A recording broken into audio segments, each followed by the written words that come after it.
Magandang araw mga kaibigan. Good news po ang pag-usapan natin ngayon, lalo na sa mga kapwa ko DDS, ang mga dilawan loyalist. Sasabihin na Manila fake news ito. Ito, post ng Office of the Vice President. Nakatanggap po ng prestihiyosong award ang Office of the Vice President galing sa isang institusyon na tinitingala, yung Development Academy of the Philippines. Ito. Pagkilala sa OVP para sa 2025 Productivity Challenge ng Development Academy of the Philippines.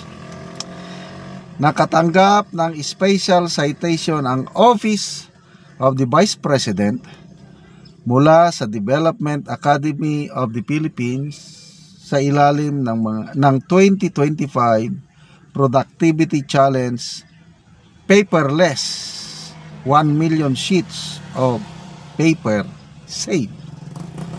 Bilang bahagi nito, 5 certificates of recognition ang iginawad sa OVP para sa mga inisyatibong nagtaguyod ng paperless processes, okay, at nakatulong sa pagtipid ng mahigit 3.2 milyong peraso ng papel.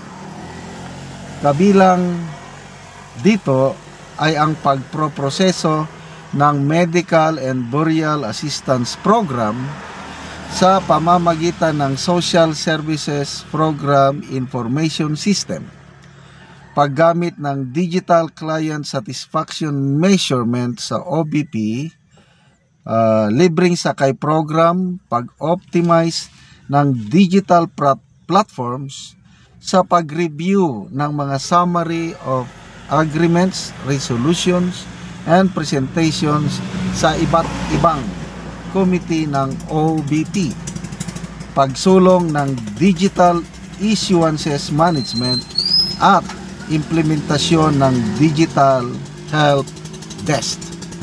Ang mga hakbang na ito ay sumusuporta sa mas malawak na layunin ng pamahalaan na isulong ang makakalikasang pamamaraan at ang responsableng paggamit ng mga yaman ng bayan.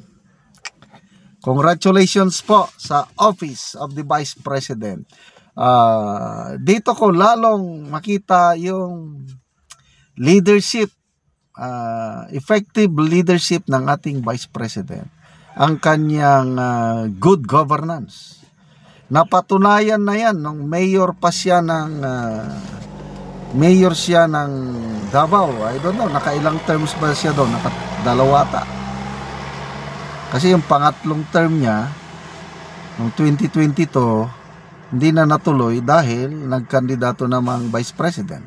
Ganun ba yun?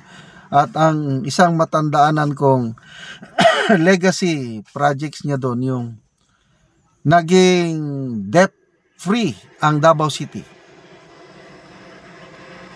Bibihira ang LGU na walang utang. Maraming LGU nangungutang kasi kailangan nila mangutang para ibili ng equipments, mga dump truck, mga machineries. Ganun. Ang Davao is debt-free. Ano pa yung mga magagandang nagawa ni BP Sara? Of course, sinimulan ng tatay niya. Tinuloy niya. Yung kable ng mga kuryente, halos sa lahat ng lugar ng Pilipinas, ang mga wires, electric wires ba yan, telephone wires, cable, nasa taas, ang pangit tignan. Sa Davao, dahil sa good governance ng mga Duterte, nakalibing. Nandito lahat sa ilalim. Ganyan po ang ano. Kaya nga, ito maliit pa ang pundo ng OVP na burial assistance, kung mga libreng sakay, mga ano, na ma-maximize nila yung napakalit na pundoan, dami nilang natutulungan.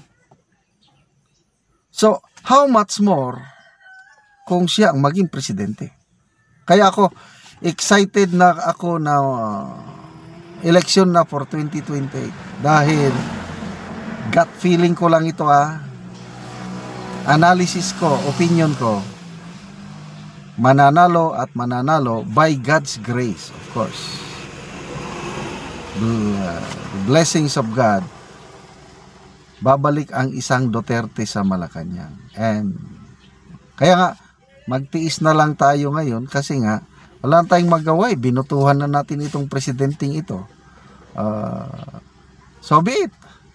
Nakapagtiis naman tayo ng last 3 years, di magtiis na lang. Sabi nga ni BP Sara, I am not calling for the president to resign. I'm just calling for him to do his job. Kasi self-serving naman kung manawagan si BP Sara na mag-resign ng presidente kasi siya ang papalit. Kaya tama yung kay BP Sara, I agree. Ganon din ako. Just do your job better. Kasi ngayon, ginagawa naman niya, masipag niya siya eh. Galaw ng galaw, bisita ng bisita, kailang puro photo ops. Pino na siya ni Catherine Bernardo. Pwede naman tayong tumulong na walang mga kamera. Mas marami parang kamera, dala nyo kung gumalaw kayo. Oh. So, do better. Anong better? Yung build ni Tatay Digong, daming napatayo. Itong kay Marcos Jr., build better, more. Nasaan ang more? Sige. Nagsabi kayo ng mga major infrastructure projects na nagawa na ng administrasyon ito. Wala akong makita. Naka 3 years na siya. Meron. Flood control projects. Yun ang kanilang major, kung kurso pa, major in flood control. Okay lang sana kung matitibay. Papaano? Nandyan sila ang flood control na overwhelm lang. Grabe niyang depensa sa kanyang pinagmamayabang na flood control. Nung napak-check ng kalikasan, ala na, naggalit na siya, guni-guni. Substandard, kaya sabi niya, mahiya naman kayo. Pumalakpak naman ang mga pinatamaan niya, akala nila hindi sila kasama. So ngayon ito, nagduros ang bayan natin, bumubulusok ang ekonomiya, bumubulusok ang Philippine Stock Exchange, umaalis ang mga namumuhunan, foreign direct investment bumababa. So God save the Philippines. Salamat mga kaibigan sa inyong pagsubaybay sa ating channel. Nakakatulong kayo ng malaki sa tribong Talandig ng Bukidnon dahil ang income natin sa channel na ito is pantulong po sa tribo. Namimigay tayo ng libreng yero at pako para makapagpatayo naman itong tribong ito ng mas maayos na tirahan. Panoorin nyo ang video na ito. Karon mo na niyang matagaan og yero. Si Kuya, mag-atop na siya.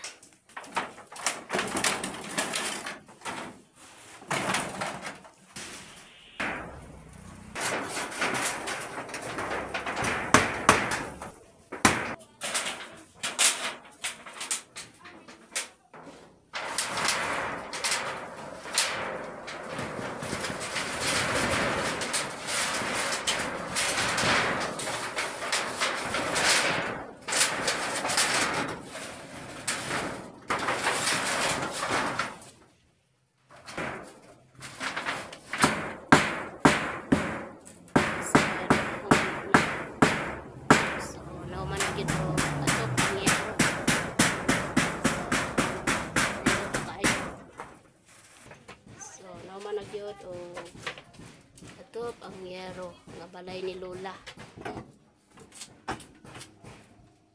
Nga naka-atop na gyud ang akong mama.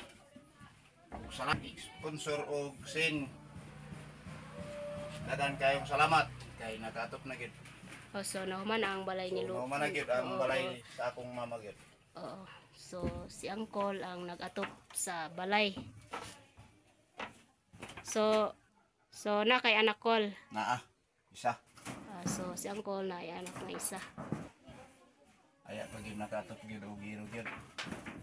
So dakong pasalamat ti Uncle nga napulihan na ang yero nga mga kuan daot ka balay ni Lola og siya ang nitabang sa iyang mama.